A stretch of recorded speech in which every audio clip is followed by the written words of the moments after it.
Good morning, everyone. I'm Helen from Potty Garden, and we're in the kitchen today, and I'm going to be making some sort of kind of Thai themed potato cakes, and I'm looking forward to this. And it's a new recipe, so it came to me as an inspiration, and then I looked up a few other recipes on Pinterest to, if you like, just sort of check that the ingredients that were in my mind would work together.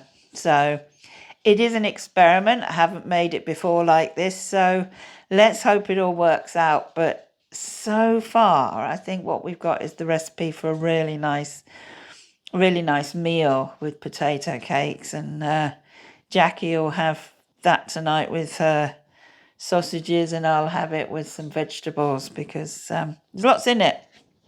But what you need, and I prepared them yesterday, I baked off 2 large sweet potatoes and 2 medium white potatoes.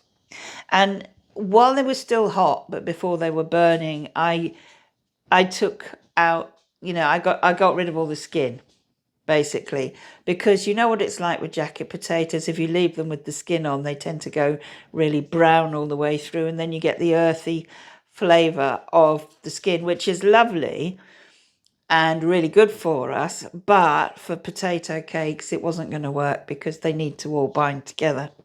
So I took that out immediately, and I've left them overnight covered up in the fridge cold, and they're actually going to go into a mixing bowl, because when everything's put together it's all going to have to be mixed really well. So that potato is one we prepared earlier. yeah, we prepared this earlier, just the potato, just so, because when you're baking potatoes and that, it takes quite a while, doesn't it? This video, we'd be here all day otherwise, wouldn't we? So yeah. Let's put those down. But that's now in the mixing bowl, and later on everything will be mixed together before it's formed into the potato cakes. So I'm going to put those aside for now. So the next thing I'm going to do is I've got to saute various bits and pieces together, and I'm going to use a little bit of toasted sesame oil. So just about 2 teaspoons of that. You could put more if you wish, but it's going to give it that nice Far Eastern feel. And into that I'm putting some finely chopped onion and celery.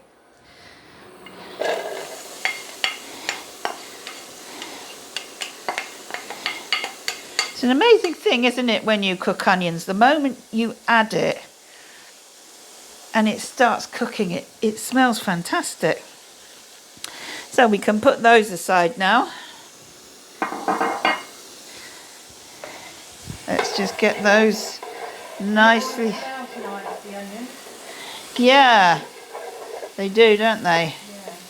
Now that's on a bit high, so I'm going to turn that down, because I want them to soften really. It's not so much caramelization, and I don't want to put lots of oil. If I put lots of oil, that's not so good. We don't need lots of oil.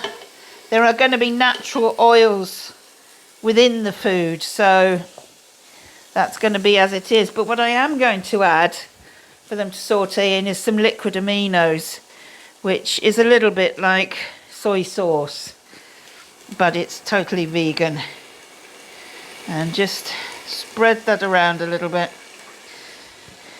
Will you put the recipe in the description? Yes, of course I will. So that's going nicely, and so I don't know if you want to take a look at that, see how that's cooking. You see, I know you can't, I know we haven't got smelly vision really, have we? But so that's nice. I want to turn that down low, and I'm going to let that just saute and sweat really until it's nice and soft. So that's going to go on a really low heat while we prepare some other things now.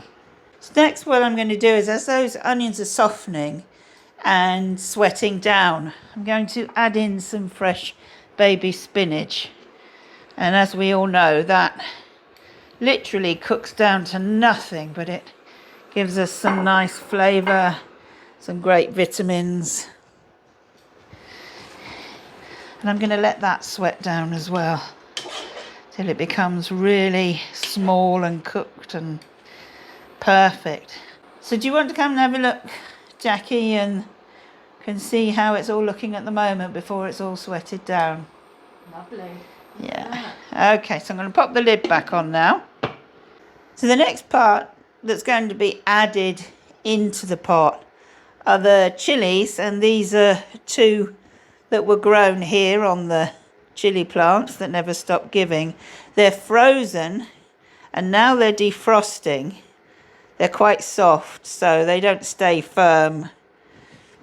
But I'll show you what's really wonderful about this, and you might want to come a bit closer, Jackie, is as you open them and you have all the seeds. Now we don't like it nuclear hot. We just like a little bit of chili flavour. So we want to get rid of the seeds, but they just nicely just move away like that so easily. So look, we're left with just a couple of seeds there, but so easy to do because it's so soft. The same with this one, it's soft. And what that's going to do for us is give us the chili flavour, a tiny bit of bite because they are mild chilies. I'm just going to get rid of the knife, and it won't be too hot for us, but it does make it nice and easy. So those chilies are frozen straight from the plant. Haven't done anything with them other than wash them, dry them naturally in the sun, and then straight away into the freezer. And I'm just going to chop those smaller. I will need to wash my hands after this because there will be some of the chili heat, and then you go and rub your eyes and you wish you hadn't, don't you? So they're going to go into the pot as well in a minute. But the thing is with cooking chili is you don't want to burn it. It can give off a noxious fume that's not good for you if you burn it. So it's going to go in last, and it's going to go in with a teaspoon of ginger paste. Now you can of course use your own grated ginger, but I'm using puree today. You can use ginger powder, you could use a teaspoon of ginger powder, but I'm using puree, and there's a reason for that, and I'll tell you the reason. Is at the moment in Ireland we're a bit low in the supermarkets on fresh produce, and that's due to the pandemic and a lot of fresh supplies. There was a ban on anything coming into Ireland for a few days until everything was sorted out, and so the supermarkets has got really low on fresh stuff. So I'm using ginger puree rather than grated fresh ginger, but you can use the powdered ginger if you wish. We just want ginger flavour. So what I'm next going to do is I'm going to add that to the pot, and I'm going to add the chilies, and it's all going to be low so nothing burns. So let's add those now. So in goes the ginger puree, and in goes the chopped fresh or frozen chilies. We've got the juice in there. And I'm just going to mix that around, and that's going to keep cooking through. Still some of the spinach to sweat down, but I want to make sure everything's as well mixed as possible.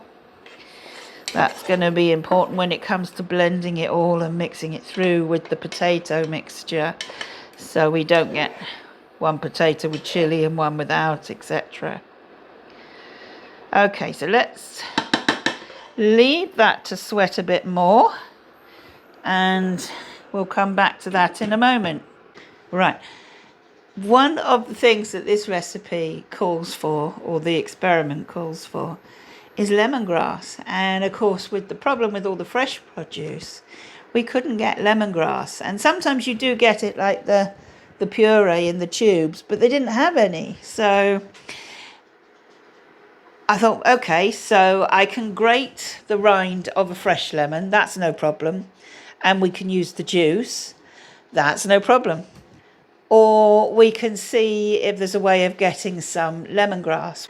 So I was all set to use fresh lemon and grate the rind and everything, which is fine, and I may well do that another time.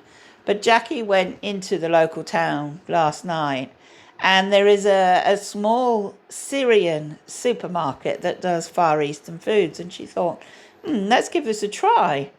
And she went in there and asked for lemongrass, and he gave her a packet of what are dried white limes. And she said, no, lemongrass. He said, no, this is what you need. And this is what they are. They are literally dried limes. And they smell absolutely gorgeous. And what they apparently do, it's very popular in Middle Eastern food, which I expect those of you who have lived there or cook with it know very well. But they're boiled in salted water and then they're dried. And then they're added to soups, stews, or they're grated. And they give a lovely lemony type of flavour. So I'm going to pop that back because I don't want to lose any of that flavour. I'm going to grind this one in the coffee grinder, which I use as a spice grinder. So that's what we're going to see. That's what we're going to use. It's the first time we tried it, but let's see.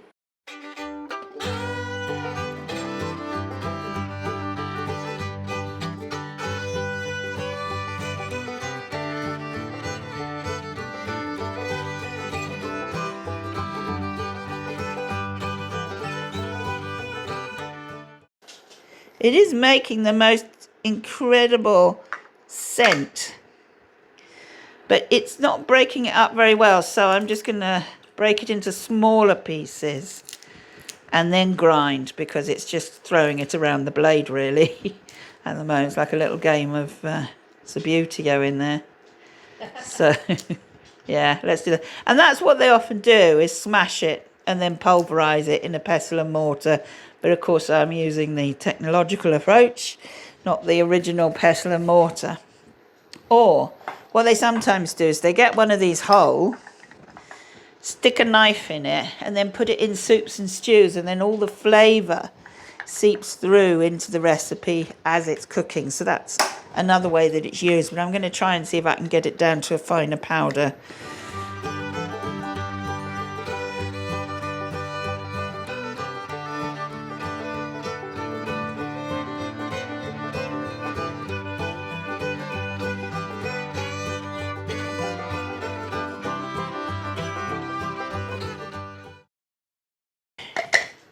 So I'm going to tip that up now, so it's in the cup. Hopefully, I'll unplug it so there aren't any accidents. Let's see what we got. Oh, that looks great. Now, that is the dried white lime broken down into, well, ground. But the flavour and the smell, well, the flavour, if I put my finger in it, which I won't, I did that last night with a different one. That's lovely. You can smell it from over there, can you? Yeah. So we are using that, and I'm going to add to our saute pot a teaspoon of this. Now the other thing is, I'm not throwing anything away. I'm not saying that's left over or keeping it. I'm keeping it till later in case when we mix the potato, then we need more. So I'm going to add that to the saute.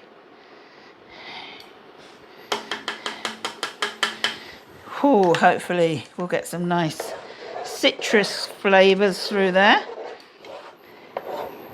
Yes, there is some nice citrus flavour there. I'm also going to add in sweet corn.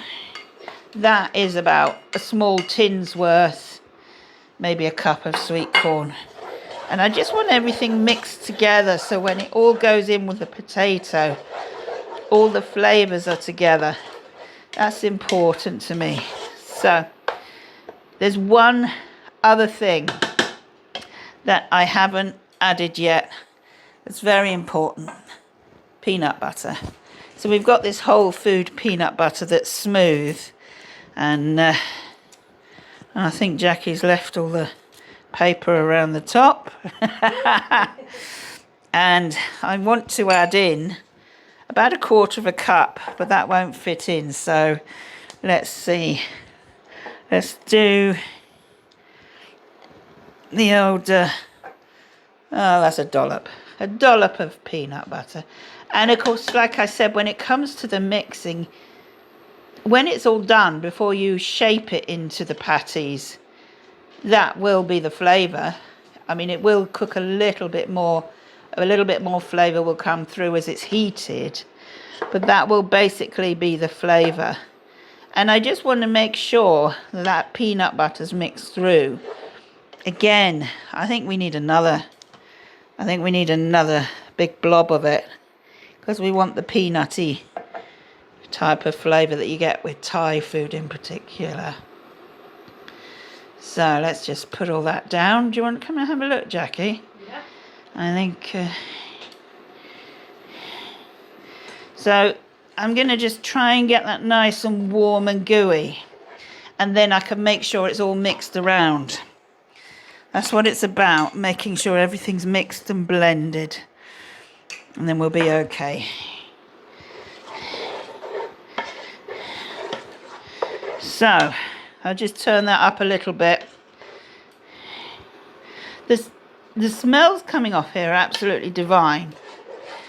So I just hope it tastes divine as well. So I'm just going to keep blending that through. And as the peanut butter melts, and this is a pure whole nut peanut butter, hasn't had anything added like extra butter or extra salt or anything. But it's a smooth one. You could use crunchy if you like crunch in your potato patties. No reason why not. I just want to make sure as much as possible is blended. And that's looking pretty good to me. It's looking fairly even. I can smell the citrus. I can smell the peanuts. They're glorious. We got our sweet corn, which will give us a nice little sweet bite to it. The spinach. We'll get our iron. And all should be well. So that is all prepared there. And I'm going to turn that off now. And the next thing is going to be mixing it all. Great. So now what we've got to do is get the potato, put the mixture in it, and mix it all together. And with it, I'm going to add some coconut flour to help bind it. And that coconutty flavour that you get with a lot of Far Eastern foods should be lovely. So here we go. Okay. Great. So now what we've got to do is get the potato, put the mixture in it, and mix it all together. And with it, I'm going to add some coconut flour to help bind it. And that coconutty flavour that you get with a lot of Far Eastern foods should be lovely. So here we go. So we've got the coconut flour now in with the lovely saute mixture and the potatoes. I'm just going to add a little bit of salt and pepper. And we can adjust that when it's finally all blended together.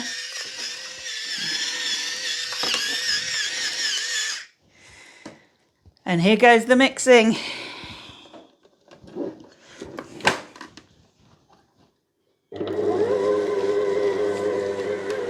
I don't want it to come over the top. Ah, it's looking good.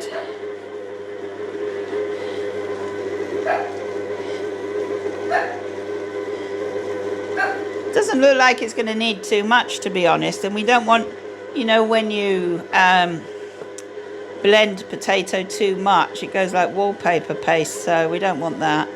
But there is sweet potato in there that's very fibrous anyway, so that will add a very different texture. But to me, I think that's looking pretty good. So this is the mixture, and I'm going to try a spoonful and just check, do we need anything adding? You want more than that. That's really nice, isn't it? You didn't have enough. Oh, I'm having it for dinner. All right. Trying to make her have more. Okay. I'm going to leave that for a little bit. Just let everything work its magic. And then I'm going to shape it into potato cakes, and they're going to be baked. You can saute them, you can fry them. Some recipes fry them in coconut oil. I'm going to bake these and let the oil from the peanut butter be, if you like, it's cooking medium. So I'll catch you later when they're ready to go in the oven and when they're ready to come out.